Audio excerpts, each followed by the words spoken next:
Nieko nebus, jeigu jūs esate trūkumo būsenoje, minusinėje būsenoje. Kas yra ta būsena?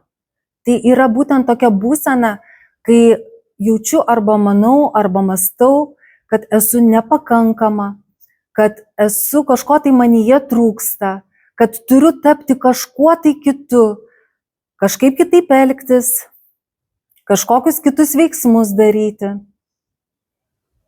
Ir jų taip ir nedarau.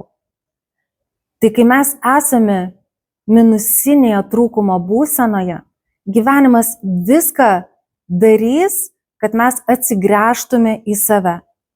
Ir tik tai tada, kada mes išmokstame bet kokį įvykį, situaciją, kuri su mumis vyksta, priimti kaip naudinga savo, kaip padedančią mums judėti į priekį, pliusinėje būsenoje, kai nenukrentam į tą neviltį, į negatyves mintis, į savigraužą.